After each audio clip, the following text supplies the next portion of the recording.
ስለማይነገር ስጦታው እግዚአብሔር ይመስገን።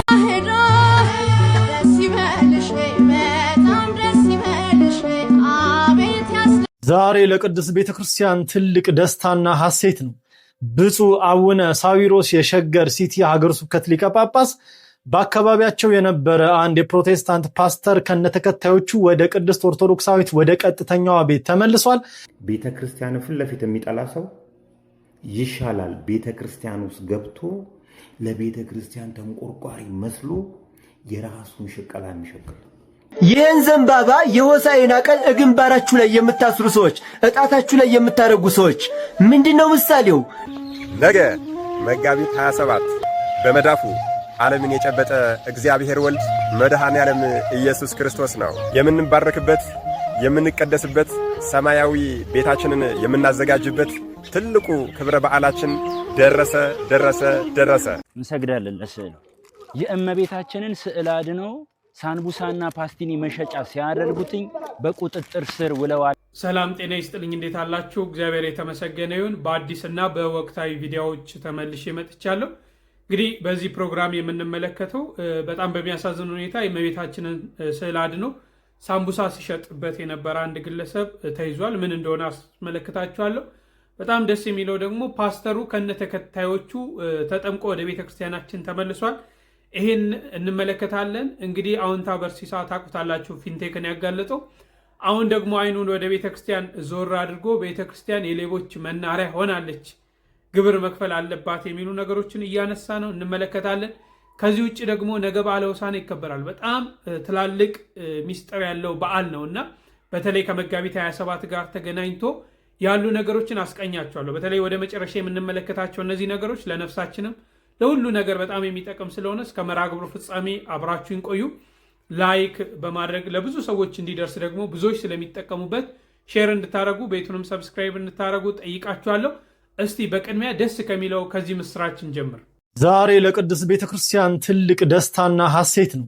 ብፁዕ አቡነ ሳዊሮስ የሸገር ሲቲ ሀገረ ስብከት ሊቀ ጳጳስ በአካባቢያቸው የነበረ አንድ የፕሮቴስታንት ፓስተር ከነተከታዮቹ ወደ ቅድስት ኦርቶዶክሳዊት ወደ ቀጥተኛዋ ቤት ተመልሷል። በዛሬው ዕለትም ብፁዕ አባታችን አቡነ ሳዊሮስ የጠቅላይ ቤተ ክህነት ዋና ስራ አስኪያጅና የሸገር ሲቲ ሀገረ ስብከት ሊቀ ጳጳስ ጸሎት በማድረግ ክርስትና በማንሳት ዳግም ውልደትን ሰጥተው ወደ ቅድስት ቤተክርስቲያን መልሰዋል። የአንድ ሃይማኖታዊ አባት ወይንም የአንድ ብፁዕ ሊቀ ጳጳስ ተግባር ይህ ነው። ወንጌልን አስተምሮ የጠፋውን መልሶ በንስሐም ከፈጣሪ ጋር አስታርቆ ወደ ቅድስት ኦርቶዶክሳዊት ተዋህዶ ቤተክርስቲያን መመለስ። ስለዚህ ሁላችሁም ይህንን ቪዲዮ 5 ጊዜ ኮፒ ሊንክ እያደረጋችሁ አቅም ስጡልኝ። አመሰግናለሁ።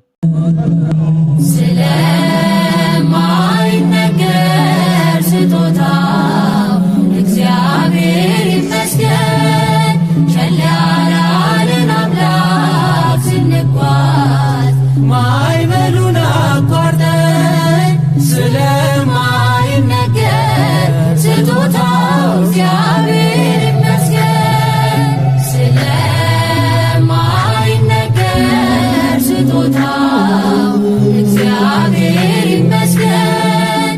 ቸል ያላለን አምላክ ስንጓዝ ማዕበሉን አቋርጠን ስለማይነገር ስጦታው እግዚአብሔር ይመስገን። የሕይወት እስትንፋስ ዘራብን ሕያው እንድንሆን ይህን ያደረገ አምላካችን በጣም ደስ ይላል። እንግዲህ የብፁዓን አበው ሊቃነ ጳጳሳት ተግባር ከሆኑት መካከል ይሄ ነው። እንግዲህ ብፁዕ አቡነ ሳዊሮስ በሸገር ከተማ ፓስተሩን ከነተከታዩ ወደ 75 የሚጠጉ ተከታዮች ናቸው። ሁሉንም ዛሬ አጥምቀው እንግዲህ የሥላሴ ልጅነት አሰጥተዋል ማለት ነው።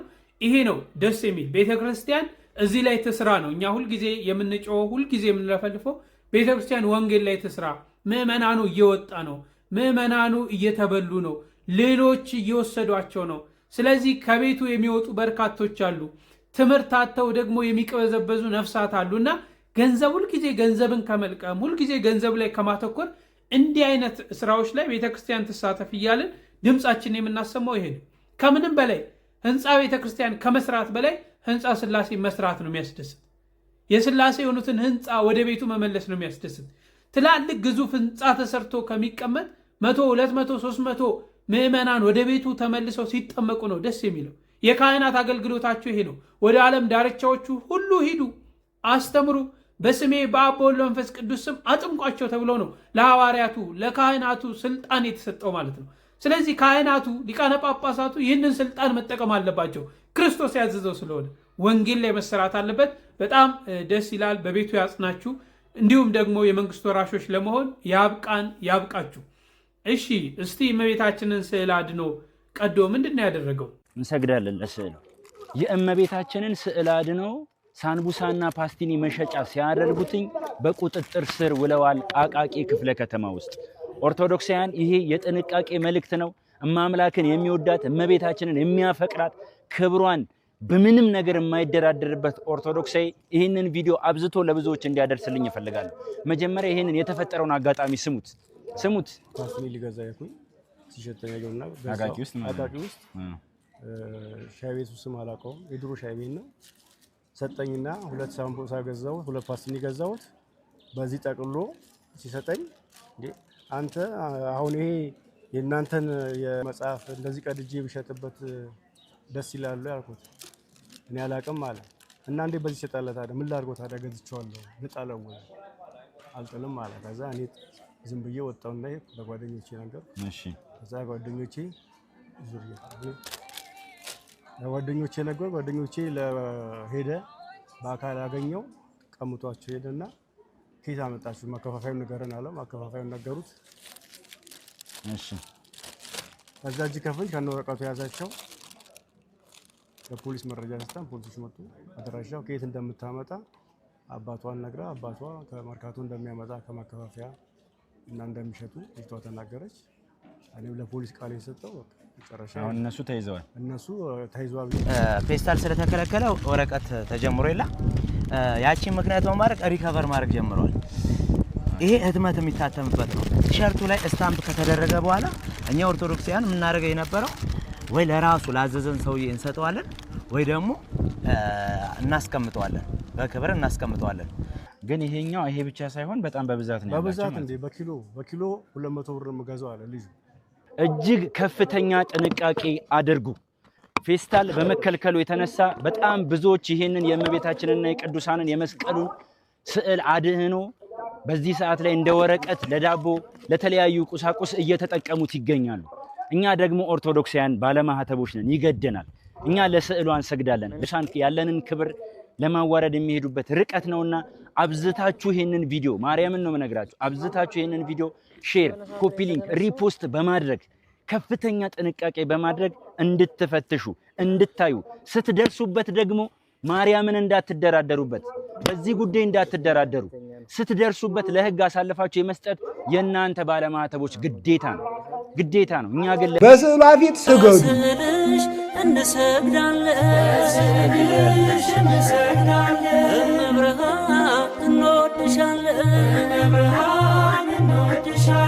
ባይዘዌ ይሄ ሆነ ተብሎ የሚደረግ ነው። እንግዲህ ሀገራችን በተለያየ ሁኔታ ተመልከቱ። በዚህ እርስ በርሳችን ጦርነት፣ በዚህ አሁን የዓለም ጦርነት ተከስቶ ያለው ነገር ሰላም ጠፍቶ ስለ ሰላም በምንሻበት ሰዓት ሌሎች ቤተ እምነቶች የሌላም ቤተ እምነት ንብረት መገልገያ የሆኑ ነገሮችን በመንካት እሳት ማጫር ነው የሚፈልጉት። አሁን በወላይታው ባለፈው አይታችኋል። መጽሐፍ ቅዱስን እየቀደደ ሳምቡሳ፣ ብስኩት ምናምን ሲሸጥበት፣ እነዚህ ሱቅ ውስጥ ሸቀጣ ሸቀጥ ሲሸጥበት በጣም ነው የሚያሳዝን። አሁን ደግሞ ሳምቡሳ በእመቤታችን ስዕል ምን ተፈልጎ እንደሆነ አላውቅም። ለምን ሰላም ሆንን ነው? በሃይማኖትም እንድንጋጭ ነው?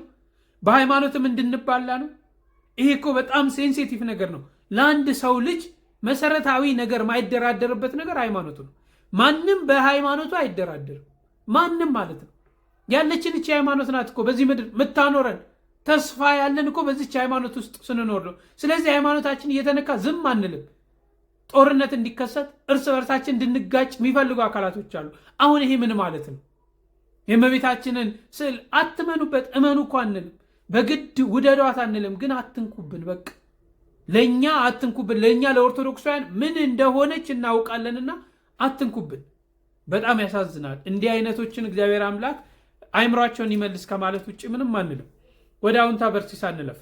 መንግስት ለምንድን ነው ከሃይማኖት ተቋማት ላይ ግብር የሚያሰበስበው? ለምሳሌ ያህል የኢትዮጵያን ኦርቶዶክስ ተዋሕዶ ቤተክርስቲያንን ብንወስድ፣ የአዲስ አበባ ሀገረ ስብከትን ብቻ ብንወስድ፣ እንዲያውም አንዳንድ ቤተክርስቲያናት ብንወስድ ኦዲተብል ያልሆነ ገቢዎችን ያስገባሉ። ሳሊተ ምሕረትን ማየት ይቻላል። ሲምፕል ኤግዛምፕል፣ ቀላል የማይባል ገቢ ነው የሚያስገቡት። ለምንድን ነው የማይሰበስበው ገቢ ይመስላችኋል? ለምሳሌ የሃይማኖት ተቋማት አትስረቅ፣ አታመንዝር፣ የሰውን አትመኝ፣ አትግደል ሲሉ ምን ማለታቸው ነው? አትግደል ብሎ በሚያስተምሩ ሰዓት የማይገሉ ሰዎችን እያፈራ ነው ማለት ነው አይደለም? የማይገሉ ሰዎች በፈሩ ቁጥር መንግስት ገዳዮችን የሚፈልግበትን ኮስት እየቀነሰ ነው ማለት ነው። አትስረቅ ሲልህ የማይሰርቅ ሰው እያፈራ ነው ማለት ነው። የማይሰርቅ ሰው በፈራ ቁጥር መንግስት ሌባዎችን ለመፈለግ፣ ለማሰር፣ ሌባውን ለመቀለብ የሚያወጣውን ወጪ ይቀንስልናል ማለት ነው። በተዘዋዋሪ መንገድ የሃይማኖት ተቋማት እየከፈሉት ነው ማለት ነው። ስነ ምግባርን በማስተማር ዜጎችን የማይሰርቅ ዜጋን፣ የማይገል ዜጋን፣ የሰውን የማይመኝ የማይጣላ ሰላማዊ ዜጋን በመፍጠር እየከፈለ ነው ማለት ነው። በካሽ ባይሆንም ክፍያው በዚህ እየከፈለ ነው። ነገር ግን አሁን ላይ ያሉ የኢትዮጵያ ውስጥ ያሉ የሃይማኖት ተቋማት ይህን ዲሲፕሊን እያስተማሩ ነው ወይ ካል ነው፣ እያባባሱ ነው። ዋናዎቹ የሌቦች መናኸሪያ፣ ዋናዎቹ የገዳዮች መናኸሪያ፣ ዋናዎቹ እነሱ የሆኑ መሆናቸው መጀመሪያ ያረጋግጥ። ካረጋገጠ በኋላ ግን ስራቸውን እየሰሩ ስላልሆነ ግብር ሊጥልባቸው ይገባል። ቢኮዝ እነሱ ያፈሯቸው ሌቦች ለመያዝ መንግስት ወጪ እያወጣ ነው ያለው። እውነቴን ነው የምላችሁ። ቤተ ክርስቲያን ፊት ለፊት የሚጠላ ሰው ይሻላል ቤተ ክርስቲያን ውስጥ ገብቶ ለቤተ ክርስቲያን ተንቆርቋሪ መስሎ የራሱን ሽቀላ የሚሸቅል። ይሄ ነው በተለይ የኢትዮጵያ ኦርቶዶክስ ተዋሕዶ ቤተ ክርስቲያንን ዘመድ መስለው የሚበዘብሷትን ሰዎች ማስወጣት አልቻለችም። ከላይ ከሲኖዶሱ ጀምሮ እንደኔ በመላ ኢትዮጵያ ያሉ የኦርቶዶክስ እምነት ተከታዮች የሚያዋጡት ወጪ፣ የሚከፈላቸው ክፍያዎች በሲኖዶሱ ነው መመራት ያለበት። ስትራክቸሩ እንደ መንግስት ሆኖ በበጀት ነው መተዳደር ያለባቸው እንጂ አንዱ በደህና ጊዜ ጥሩ መሬት ስለያዘ ጥሩ ያከራያል። ጭፈራ ቤት ጭው ዙሪያው ሳሊተ ምሕረትን መውሰድ ይቻላል። ጭፈራ ቤት ነበር፣ ጫት ቤት ነበር ሲያከራዩ የነበሩት። ቤተክርስቲያን ከጀርባ አለ ተደብቆ። ያንን መሬት በጊዜ ስለያዙት ገቢ ያገኙበታል። ኦዲት እናርጋችሁ በሚባልበት ሰዓት ክርስቶስና ኦዲታችን ይላሉ። እነዚህ ሰዎች ናቸው የኢትዮጵያን ኦርቶዶክስ ተዋሕዶ ቤተክርስቲያን እየጎዳት ያሉት። ፓስተሮቹም እንደዛ ናቸው፣ ሼኮቹም እንደዛው ናቸው አሉ የተሰገሰቡ እዛ ውስጥ። ስለዚህ እነዚህ ሰዎች ሊወጡ ይገባል። እቺን እናዳምጣት እስቲ። ቪዲዮ ዘፈን ጭፈራ ቢሆን ሼር ታረጉ ነበር። እስኪ ቪዲዮ ሼር ኮፒ ሊንክ አርጉልኝ። 100 ጊዜ ሼር 100 ጊዜ ኮፒ ሊንክ አርጉ። ኮሜንት ላይ 16 ቁጥርን ጻፉልኝ። ይህ ቅቡላ የምታዩት ይህም ቤተ መቅደስ መጥቶ ያፈረሰው ነው። ከአዲስ አበባ 700 ኪሎ ሜትር ደብረ ሲና። እንግዲህ ምን እያለ ነው? በቤተ ክርስቲያን የመጣው ቅቡላ ነው ይሄ ይለናል። እንግዲህ ቤተ ክርስቲያን ይመታል በተለያየ ጊዜ። በጦርነት ጊዜ የተለያዩ የሃይማኖት ተቋማት ተመተው አይተናል፣ የጦርነት ሰለባ ሆነዋል። ነገር ግን የዚህ ሰውዬን ውሸት ነው የምነግራቸው። እንግዲህ አንድ መሳሪያ ሲተኮስ ምኑ ነው አረሩ ነው የሚሄደው አይደል እንዴ? ቅንቡላው ወይም ቀለሃው እዛው ነው የሚያርፈው። ቤተ ክርስቲያኗን የመታት ይሄ ነው ብሎ ያሳየናል። ይው አይኑን ያወጣ ውሸት ማለት ነው። ቤተ ክርስቲያኗ ስለፈረሰች ትሰራ፣ ምንም እኮ ተቃውሞ የለንም። እንደዚህ በመዋሸት አይደለም። ደግሞ እንደዚህ ዘመኑ ምክንያት ይፈልጋል። በምክንያት ልታስረዳው ይገባል። ጥያቄ ይጠይቃል። አለበለዚያ ለቆ ይሄዳል። እንደዚህ ተሰስገ እየዋሸፍ ይሄ ሰውዬ እንግዲህ የንግድ ቤት አለው። አወለው ህንፃ ነው የንግድ ቤት ያለው፣ የተደራጀ በቤተ ክርስቲያን የሸቀለ ያለ ሰው ነው። አዛኝ በቃ እሱ ነው የቤተ ክርስቲያን ጠባቂ። እናንተ ነገ የሆነ ነገር ስንናገረው ደግሞ ያኮርፋል። ይሄንን አንድ በሉልኝ፣ እንቀጥላለን። በርካታ ሀሳቦችን ነው ያነሳው። ጥሩ ማምንባቸው ሀሳቦች አሉ፣ ገነኑም ብዬ ማስባቸው ነገሮች አሉ። እስቲ እኔ እዚህ ላይ ሀሳብ ከምሰጥ እናንተ ምን ተሰማችሁ? ምንስ ትላላችሁ? በሀሳቡ ላይ አንዳንድ ነገሮችን በኮሜንት ላይ አሳውቁኝ። ወደ እናንተ ልተው። ወደ በዓለ ሆሳዕና እንለፍ። እንግዲህ ነገ መጋቢት 27 ነው፣ በዓለ ሆሳዕና ነው። በጣም ትልቅ በዓል ነው በቤተ ክርስቲያናችን የሚከበረው እና እነዚህ በዓላቶች ስለምንድን ነው የሚከበሩት? ነገስ የምናገኘው በረከት ምንድን ነው? ነገ ስለ ዝክር፣ ስለ ጽዋ ተነስቶ የሚነሱ የተለያዩ ሀሳቦች አሉ። እንግዲህ ሕማማት ገባ፣ ዝክር መዘከር አይቻልም የሚሉ የተለያዩ ነገሮች አሉ። በዓለ ሆሳዕና እና በዓለ ጥንተ ስቅለቱ መድኃኔዓለም ጥንተ ስቅለቱ የተሰቀለበት ዕለት የሚታሰብበት ጥንተ ስቅለቱ ነው እና እነዚህ በዓላቶች በአንድ ላይ ሲገናኙ እንዴት ነው ቤተክርስቲያን የምታከብራቸው የሚለውን በደንብ ተከታትለን በደንብ አድምጡት። ከቻላችሁ ማስታወሻ እያያዛችሁ እንስማ። ነገ ሆሳዕና ነው አይደለ? አንድ ንጉሥ በአህያ ላይ ተጭኖ ስትመለከቱት ምን ተሰማችሁ ይሆን? ዲያቆን ሄኖክ ኃይለ ያዘጋጀው ንጉሥ በአህያ ላይ የሚል ጽሑፍ አለ። እስኪ እሱን አጠር አድርጌ ላቀርብላችሁ። ንጉሥ በአህያ ላይ። አህያ ስሟ ስድብ ከሆነ የቆየች እንስሳ ናት። የዚህች በዓለም ሁሉ የምትገኝ እንስሳ የሕይወት ታሪኳ በአብዛኛው ተመሳሳይ ነው። በሚበዙት ሀገራት አህያ ከባድ ሸክም ስትሸከም ትውላለች። ደክሟት ለማረፍ ብትፈልግና ሸብረክ ብትል እንኳን በዱላ የሚመታት እንጂ እስኪ እረፊ በይ የሚላት ማንም የለም። ጀርባዋ በሸክም ብዛት የቆሰለ፣ እግሯ በጭነት ብዛት የተብረከረከ፣ ዱላ ያስመረራት፣ እረፍት የናፈቃት እንስሳ ናት። ይህችን የተዋረደችና እረፍት የናፈቃት እንስሳ በኪሩቤል ላይ የሚቀመጠው ሰማያዊ ንጉሥ ክርስቶስ በትሕትናው ዙፋኑ አደረጋት። ዱላ በለመደችው እረፍት በናፈቀች በዚህች ምስኪን ላይ ቀንበሬ ልዝብ ሸክሜ ቀሊል ነው ያለው ንጉሥ ተቀመጠባት።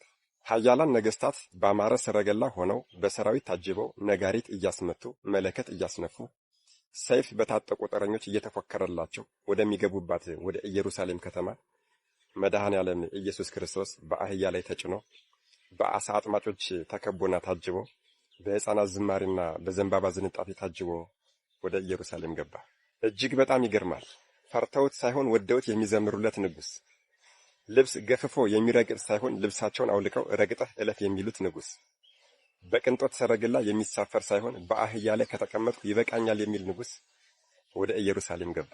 የጽዮን ልጅ ሆይ ደስ ይበልሽ፣ ንጉሥሽ የዋህ ሆኖ በአህያና በውርንጫይቱ ላይ ተቀምጦ ወደ አንቺ ይመጣል የተባለላት ኢየሩሳሌም ምንኛ የታደለች ናት! የዋህና ትሑት ንጉሥ ያላት ሀገር፣ ከተማይቱን እያየ የሚያለቅስላት ንጉሥ፣ መልካምነቱን ለመሸፈን የሚፈልጉ ሰዎች ስለ እሱ አትናገሩ ቢሉ እንኳን የቢታንያ ድንጋዮች አፍ አውጥተው የሚመሰክሩለት ንጉሥ። ይህች ኢየሩሳሌም ምንኛ የታደለች ናት!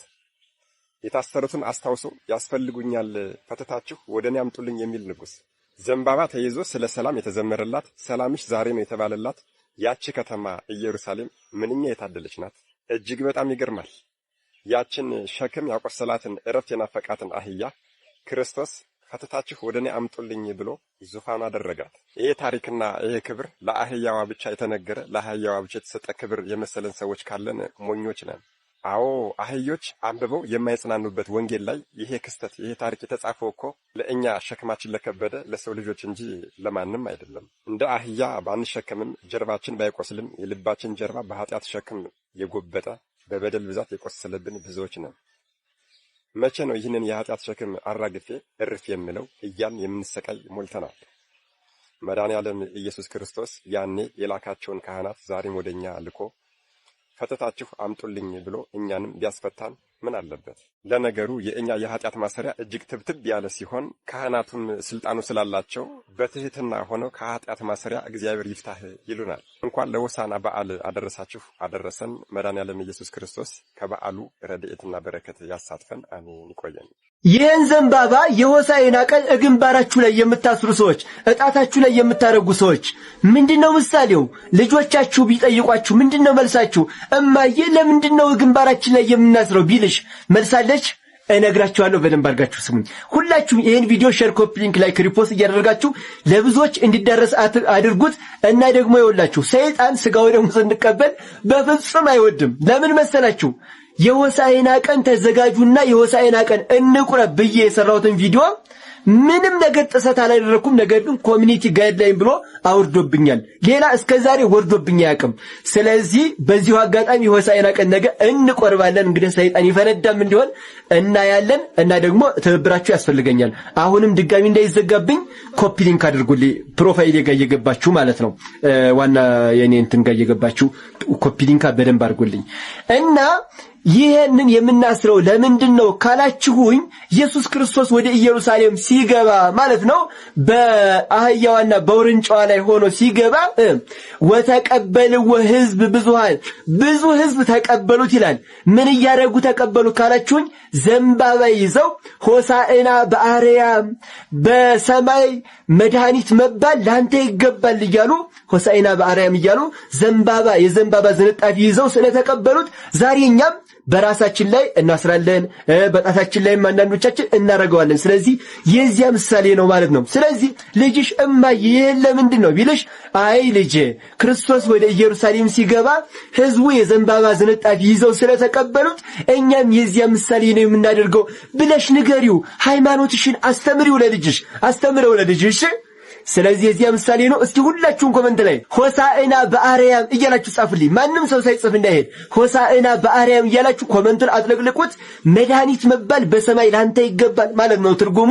ሁላችሁም ቪዲዮን ሼር፣ ኮፒ ሊንክ፣ ላይክ፣ ሪፖስት እያደረጋችሁ ለብዙዎች እንዲዳረስ አድርጉት። ቤቱን ፎሎ አድርጉት። ነገ መጋቢት 27 በመዳፉ ዓለምን የጨበጠ እግዚአብሔር ወልድ መድኃኔ ዓለም ኢየሱስ ክርስቶስ ነው። የምንባረክበት የምንቀደስበት ሰማያዊ ቤታችንን የምናዘጋጅበት ትልቁ ክብረ በዓላችን ደረሰ። አዎ መድኃኔ ዓለም ኢየሱስ ክርስቶስ ለእኛ ለሰው ልጆች ሲል በቀራንዮ አደባባይ ራቁቱን ተሰቅሎ የሰው ልጆችን ከመከራ ወደ ደስታ ከሲኦል ወደ ገነት ያሸጋገረበት ታላቁ ክብረ በዓላችን ስቅለተ ክርስቶስ መጋቢት 27 ደረሰ።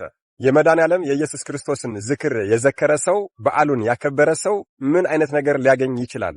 አዎ በዓሉን ላከበረና ዝክሩ ለዘከረ ሰው መድኃኔ ዓለም ኢየሱስ ክርስቶስ ለእኛ ለሰው ልጆች የሰጠውን ቃል ኪዳን ከመናገሬ በፊት ከማንኛውም ቪዲዮ በላይና ከየትኛውም ጊዜ በላይ ይሄንን ቪዲዮ ለሁሉም ሰው እንዲዳረስ ኮፒ ሊንክ እንድታደርጉልኝ እጠይቃለሁ። ክብር ምስጋና ይግባውና የፈጠረን አምላክ መድኃኔ ዓለም ኢየሱስ ክርስቶስ ለሚያከብረው ስሙን ለሚጠራውና በፍጹም ለሚወደው በቁርጥ ልቦና ሆኖ ለሚያመልከው ሰው ከጠዋት እስከ ማታ የወረደ የዝናብ ነጠብጣብ የሚያክሉ ቅዱሳን መላእክት በሕይወቱ ዘመን በሙሉ ይጠብቁታል። ክብር ይግባውና የመድኃኔ ዓለም የኢየሱስ ክርስቶስ ክብረ በዓል በሚከበርበት ቤተክርስቲያን ከዋዜማው ጀምሮ ቤተክርስቲያን ሄዶ በማደር ሰዓታት የቆመ ማህሌት የቆመ እንዲሁም ደግሞ ቅዳሴን ያስቀደሰ ከቅዳሴና ከኪዳን በፊትም ደግሞ ተአምረ ኢየሱስ ሲሰማ ወይም ደግሞ ሲነበብ ቀጥ ብሎ ቆሞ የሰማ እኔ ቃሌ የማያብል አምላክ በሰማያዊት ኢየሩሳሌም ደስ አሰኘዋለሁ፣ በምድርም ምንም አይነት ችግርና መከራ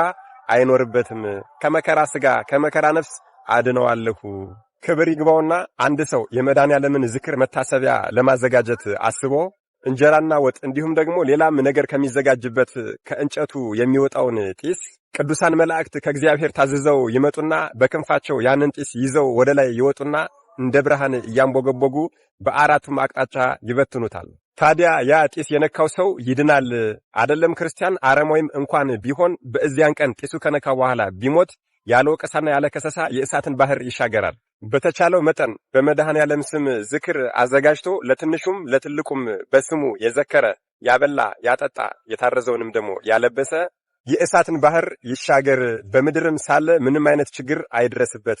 ሰውና አጋንንትም በጠብ አይችሉትም። ቅዱሳን መላእክት ይጠብቁታል ይታዘዙለታልና በሚሞትም ሰዓት መከራን አያያትም።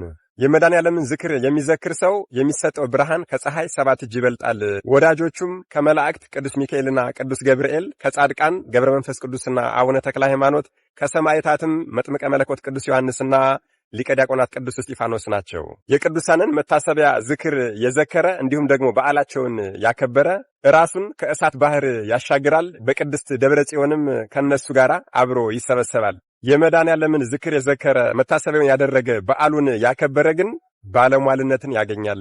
በእየወሩ ማለትም በ27 ይልቁንም ደግሞ በ27 በ28 በ29 እስከ ትንሣኤው ድረስ ያከበረ ሰው በእየወሩ 5000 ነፍሳትን ከሲኦል የሚወጣለት ሲሆን በእየሳምንቱም አርብ ስቅለቱን አስቦ ለዋለ ሰው 340 የሲኦል ነፍሳት ይማረኩለታል፣ ይሰጡታል። ከሩቅ ሆኖ የመድኃኔዓለም ዝክር የሚዘከርበትን ቤት እየጠቆመ እዛ ቤት እኮ የመድኃኔዓለም ዝክር አለ ያለውን በመዘከሩም ደስ ቢለው መሄድ እንኳን ባይችል እኔ ቃሌ የማያብል አምላክ ምሬዋለሁ አለ። ምን ይሄ ብቻ! የጌታችንን 13ቱን ሕማማት እያሰበ አቡነ ዘበሰማያት የጸለየውን ሰው በእየቀኑ ጸሎቱን ሲያደርግ 1000 ነፍሳትን ከሲኦል ያወጣል። ክብር ይግባውና የመድኃኔዓለም ዝክር የሚዘከርበት ዕቃው ሁሉ ዕቃ አይደለም፣ ንዋየ ቅድሳት ነው እንጂ። ለመድኃኔዓለም ዝክር ተዘጋጅቶ የሚበላውም እህል እንደ ቅዱስ ሥጋው ነው፣ የሚጠጣውም መጠጥ እንደ ክቡር ደሙ ነው። ዝክር የሚዘከርበት ዕቃም መለኮትን በያዘችው በእናታችን በቅድስተ ቅዱሳን በንጽሕተ ንጹሐን በቅድስት ድንግል ማርያም ሲመሰል ከዕቃው ውስጥ ያለው እህልም በመድኃኔዓለም በልጇ በጌታችን ይመሰላል። እንደዚህ ያለውን ቸር አዛኝ መሐሪ አምላክ ፈጽመን ልናመሰግነው ልናከብረውና ልንሰግድለት ይገባል። እርሱ መድኃኔዓለም ኢየሱስ ክርስቶስ ቅዱስ ነውና አደራ ይህንን ቪዲዮ ሼር፣ ሪፖስት፣ ኮፒ ሊንክ በማድረግ እኛ ኦርቶዶክስ ተዋህዶዎች ምን አይነት መሐሪና ሩሩህ ቸር አምላክ እንዳለን እንዲያውቁ ለሚያምኑትም ለማያምኑትም በመላክ ክርስቲያናዊ ግዴታችሁን እንድትወጡ ስል እጠይቃለሁ። መድኃኔዓለም ኢየሱስ ክርስቶስ ከቸርነቱ ከጠብቆቱ ከመግቦቱ አይለየን። ከበዓሉም ረድኤት በረከት ከገባልንም ቃል ኪዳን ያሳትፈን። አሜን። ነገ ኃጢአታችን የሚደመሰስበት ቀን ነው። የመድኃኔዓለምን የሞቱን መታሰቢያ የሚያደርግ ቢኖር ሲኦል የራሷ አፍ አውጥታ ይቺን ነፍስ ወደ እኔ አታምጡብኝ ብላ ትጮኻለች እንጂ አትቀበሉም። የመድኃኔዓለምን የሞቱን መታሰቢያ የሚያደርግ ክርስቲያን ቢኖር ራሱ ሲኦልን አያያትም፣ ከሲኦል ያሉ ነፍሳትን ደግሞ ያወጣል። እንዲሁም የጌታችንን የመድኃኒታችን ኢየሱስ ክርስቶስን መታሰቢያ በዓሉን የማያደርግ ሰው ቢኖር እድል ፈንታው ጽዋ ተርተው ከአይሁዶች ጋር ነው ብሎ አባቶቻችን ያስተምሩናል። እንኳን ለጌታችን ለመድኃኒታችን ለኢየሱስ ክርስቶስ ዓመታዊ መታሰቢያ በዓል በሰላም አደረሳችሁ። የመድኃኔዓለምን የስቅለቱን መታሰቢያ በዓል በዓመት 2 እናከብራለን። አንድ ጥቅምት ላይ፣ 2 መጋቢት ላይ። ጥቅምት ላይ ስናከብር ጌታችን ለኛ ብሎ ተሰቅሎ ሙቶ ከሲኦል ነፃ እንዳወጣን እያሰብን በደስታ በከበሮ በእልልታ እናከብራለን። መጋቢት ላይ ግን ጌታችን ስለኛ ብሎ ያለ ኃጢአቱ ያለ በደሉ መከራን ተቀብሎ መሞቱን እያሰብን በሐዘንና በለቅሶ እናሳልፋለን። ነገ መጋቢት 27 ቀን ጌታችን የተሰቀለበት ትክክለኛ ዕለቱ ነው እና በሕማማት ዓርብ ላይ የምናከብረው ስቅለት ብለን የምንሰግደው የትኛውን በዓል ነው ብለን ስንጠይቅ ዓርብ ዕለት የምናከብረው የቀመር በዓል ነው። ቅዱስ ዲሜጥሮስ ቀምሮ የሰራው በዓል ነው። ነገ ግን መጋቢት 27 ቀን የምናከብረው ትክክለኛ ጌታችን የተሰቀለበት ጥንተ በዓሉ ነው። ኮፒ ሊንክ፣ ሼር፣ ሪፖስት እያደረጋችሁ ለሌሎች አዳርሱት። በኮሜንት ደግሞ መድኃኔዓለም ክርስቶስ እያላችሁ ጻፉልኝ። ጌታችን መድኃኒታችን ኢየሱስ ክርስቶስ ለኛ ሲል በፈጸመው የማዳን ሥራ ክፉዎች አይሁድ ከምሽቱ 3 ሰዓት ጌቴሴማኒ ውስጥ ያዙት። ሙሉውን ሌሊት ከቀያፋ ወደ ሐና ከሐና ወደ ቀያፋ ሲያመላልሱት አስሮ ሲደበድቡት አድሯል። ዝም ቢላቸው አይኑን ሸፍኖ በጠፊ መቱት። ምራቃቸውንም ተፉበት፣ ዘበቱበት፣ ራሱንም በዘንግ መቱት። እርሱ ግን ሁሉን ታገሰ። በጠዋት ከገዢው ዘንድ ሞት እንዲፈረድበት አቀረቡት። በሰለስት ወይም በ3 ሰዓት ላይ አካሉ እስኪያልቅ ድረስ እየተዘባበቱ 6666 ጊዜ ገረፉት። ሊጦስጥሮስ አደባባይ ላይ እርጥብ መስቀል አሸክመው ወደ ቀራንዮ ወሰዱት። 6 ሰዓት ላይ በረጃጅም ብረቶች 5 ቦታ ላይ ቸንክረው ሰቀሉት። 7 ታላላቅ ታምራት በምድርና በሰማይ ላይ ታዩ።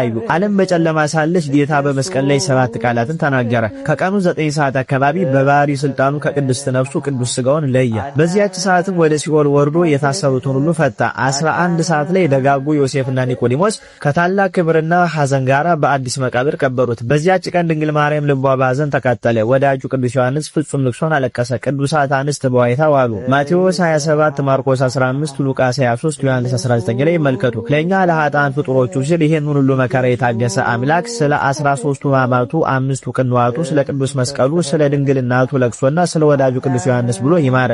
ሁሉን ታሪክ ዲጂታል ቲዩብ ላይ ለቅቄላችኋለሁ። እየገባችሁ ሰብስክራይብ እያደረጋችሁ ተከታተሉት። ይቆያል። ነገ መጋቢት 27 ዝክር መዘከር የጽዋ ማህበራት ጽዋ መጠጣት ይቻላል አይቻልም? በጣም ብዙ ሰዎች የጠየቁኝ ጥያቄ ነው። ያለችው ሰዓትና ቀኗ አጭር ስለሆነች በሚቻላችሁ መጠን ለብዙ ሰዎች እንዲዳረስና መልሳቸው እንዲያገኙ ኮፒ ሊንክ እንድታደርጉ ትጠይቃለሁ። እንግዲህ አብዛኞቻችሁ በኮሜንትም በውስጥ መስመርም ይህን ጥያቄ ጠይቃችሁኛል። ዝክር መዘከር ይቻላል? መታሰቢያ ማድረግ ይቻላል? የጽዋ ማህበራትስ ተሰብስበን ጽዋ መጠጣት እንችላለን አንችልም? ነገ መጋቢት 27 እንግዲህ ሁላችሁም እንደምታውቁት ነገ መጋቢት 27 የጌታችን ሁለቱ አበይት በዓላት ቅድስት ሆሳዕናና የመድኃኔዓለም የኢየሱስ ክርስቶስ የስቅለት በዓል በአንድ ላይ ይከበራሉ። ወገኖች ረጋ ብላችሁ አስባችሁታል? ግን እንደዚህ አይነት ቀን ገጥሟችሁ ያውቃል? ሁለቱ የጌታችን አበይት በዓላት ስቅለተ ክርስቶስና ሆሳዕና በአንድ ላይ ተገናኙ። እጅግ በጣም ይገርማል። ታዲያ በዚህ ቀን እንግዲህ የመጨረሻው ፍትሐት የሚደረግበት ቀን ነው፣ ሕማማት ስለሚገባ ማለት ነውና ከዚያ ጋር ተያይዞ ዝክር መዘከር አይቻልም፣ ጽዋ መጠጣት አይቻልም ብሎ ያስተማሩ መምህራን አሉ ብላችሁ የጠየቃችሁኝ ሰዎች አላችሁ። እኔ እንግዲህ ምን አይነት መምህር እንደዛ ብሎ እንዳስተማረ አላውቅም። ነገር ግን እኔ መምህሮችንም ጠይቄ አባቶቻችንን ጠይቄ የተማርኩትና የተገነዘብኩት ነገር ዝክር መዘከር፣ መታሰቢያ ማድረግ፣ ጽዋ ማህበራትም ጽዋ መጠጣት እንደሚችሉ ነው። እንዲሁ ስታስቡት እነዚህን አበይት በዓላት በአንድ ላይ ተገናኝተው ሆሳዕናን ያልዘከርነ፣ የመድኃኔዓለም የኢየሱስ ክርስቶስን የስቅለት በዓል ያልዘከርነ፣ መታሰቢያውን ያላደረግነ የትኛውን በዓል እናከብር ነው? አዎ እርግጥ ነው ጠዋት ላይ እንግዲህ ከቅዳሴ በኋላ ፍትሐት ዘወልድ ከተደረገ በኋላ መስቀል መያዝ መባረክ ስለማይቻል ከዚያ በኋላ እንግዲህ ዝክር ጽዋ ማድረግ አይቻልም ብሎ ያስተማሩ መምህራን ሊኖሩ ይችላሉ። ነገር ግን ፈጽሞ ስህተት ነው። እንዲያውም እጅግ በጣም በሚገርመን ሁኔታ ለታሪክ የሚቀመጥ ቀን ነው፣ ለወደፊቱ የማናገኘው ቀን። ሆሳዕናና ስቅለት በአንድ ላይ የተገናኙበት ቀን ስለሆነ በአንድ ድንጋይ ሁለት ወፍ ነው፣ ሁለቱንም በአንድ ቀን መዘከር እንችላለን። ባይሆን ማድረግ የሌለብን ነገር ምንድነው? ብዙ ጊዜ ጽዋ ማህበራት ጽዋ የምንጠጣው ሁላችሁም እንደምታውቁት ወደ ማታ ከ11 ሰዓት ከ12 ሰዓት በኋላ ነው። ያ የሆነበት ምክንያት ሁሉም ሰራተኛ ወደ ቤቱ የሚገባ ከስራ የሚወጣው በዛ ሰዓት ስለሆነ ተብሎ ነው። ነገር ግን አሁን ሆሳዕና ከእንግዲህ ከ11 ሰዓት ከ12 ሰዓት በኋላ የሕማማት ዋዜማ እንግዲህ ስለሚነበብ ሕማማትም ይገባል ተብሎ ስለሚታሰብ ከተቻለ ጽዋውን ወደ ጠዋት ማምጣት ነው፣ ከቅዳሴ በኋላ ማለት ነው። አዎ ዝክራችንን መታሰቢያችንን የምናደርገውን ዝግጅት በሙሉ ወደ ጠዋት ብናመጣው ጠዋት ላይ ሁሉንም ነገር መፈጸም እንችላለን። ነገር ግን ወደ ማታ ከሆነ ሕማማት እየገባ ስለሚሄድ ማለት ነው። ከዚያ ውጭ ደግሞ እንግዲህ እሁድ ቀን ነው። ከእሁድ በኋላ ሰኞ ደግሞ ሕማማት ስለሚገባ እንደነገርኳችሁ የሚያሰክሩ መጠጦችን በጽዋው ሰበብ አለመጠጣት ነው። አዎ እንግዲህ ብዙ ወሬዎች ይደርሱናል፣ ብዙ ነገሮች እንሰማለን። እኔ ባለሁበት አካባቢ እስካሁን ድረስ አልገጠመኝም። ነገር ግን ጽዋ ማህበራት ሆነው በቢራና በውስኪ ዝክር የሚዘክሩ መታሰቢያ የሚያደርጉ ሰዎች እንዳሉ ሰምተናል። ይሄ ፈጽሞ የተሳሳተ አካሄድ ነው። ቢራና ውስኪ እንዲሁም ደግሞ ሌሎችን መጠጦች በምንገዛበት ገንዘብ ለአንድ ቀን በቀን አንዴ በልተው ማደር የማይችሉ ነዳያን ስላሉ የልቅስ ለነሱ ብንዘክርበት የተሻለ ሰማያዊ ዋጋ እናገኛለን። ነገር ግን አሁን አንደኛ ሕማማት ሊገባ ከመሆኑም የተነሳ በነገራችን ላይ ሕማማት ስለሆነ ብቻ ሳይሆን በጣም በሚያሰክር መጠጥ በጣም ለግዠሪየስ በሆነ ነገር በቅንጦት ነገር ዝክርን መታሰቢያን ማድረግ ተገቢ አይደለም። ይህንኛውን ቀን ግን በተለየ ሁኔታ በስፔሻል ኬዝ አይታችሁት ሕማማት የሚገባበት ቀጥሎ ያለው ቀን ሕማማት የሚገባበት ቀን ስለሆነ የነገውን ማለትም የመጋቢት 27 መታሰቢያ ዝክራችንን የሚያሰክር መጠጥ ባለመጠጣት የሚያሰክር መጠጥ ባለማዘጋጀት ጽዋውን በስርዓተ ቤተክርስቲያን መሰረት ማካሄድ እንችላለን ማለት ነው።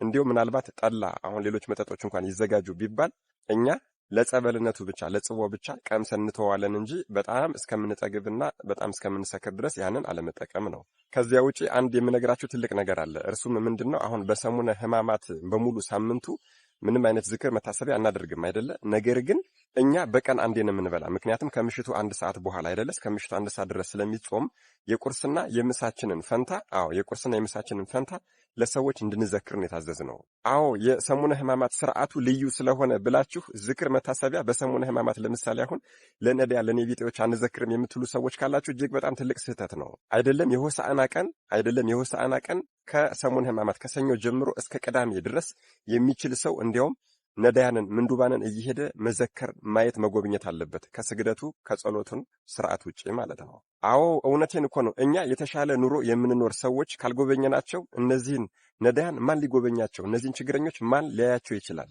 ታዲያ በሰሙነ ሕማማት መብላት፣ መጠጣት፣ መዘከር የለም ብለን እነዚህ ነዳያንን መጎብኘት የማንችል ከሆነ እንጠየቃለን በእግዚአብሔር ዘንድ። ምክንያቱም እነዚህ የኔቢጤዎች እኮ ሲያገኙ በልተው ሲያጡ ደግሞ ጾማቸውን አድረው ነው የሚኖሩት አይደል እንዴ? ስለዚህ እኛ ካልሄድንላቸው ማንም ሊደርስላቸው ስለማይችል በሰሙነ ሕማማት ጊዜ እንዲያውም በተለየ ሁኔታ ሁላችንም የቁርስና የምሳችንን እየሰበሰብን እየወሰድን ለነዳያን መዘከር መመጽወት አለብን ማለት ነው። ወገኖች የእኛ እይታ የእግዚአብሔር እይታ አይደለም። መድኃኔዓለም ኢየሱስ ክርስቶስ የሚያይበት እይታ እኛን የሚረዳበት መንገድ ሰዎች በሚረዱበትና በሚያዩበት መንገድ አይደለም። አዎ የሰሙነ ሕማማት የስግደትና የጾም ሳምንት እስከ ምሽቱ 1 ሰዓት ስለሚጾም ብቻ አንድ የኔቢጤ አንድ ነዳይ በጧት 1 ሰዓት ሲበላ ብታዩት ወይም ደግሞ 6 ሰዓት ላይ ሲበላ ብታዩት በቀኑ ያን ሰው መኮነን፣ መሸንገል ወይም ደግሞ መሳደብ፣ አስተያየት መስጠት አትችሉም። ምክንያቱም ይሄ ሰው ከዚህ ህይወት ከነዳያንነት ከኔቢጤነት ህይወት እስካልወጣ ድረስ እድሜ ዘመኑን እንደጾመ ነው። አታውቁም እንዴ? አዎ ሲያገኝ በልቶ ሲያጣ ደግሞ ጾሙን አድሮ ነው የሚኖረው።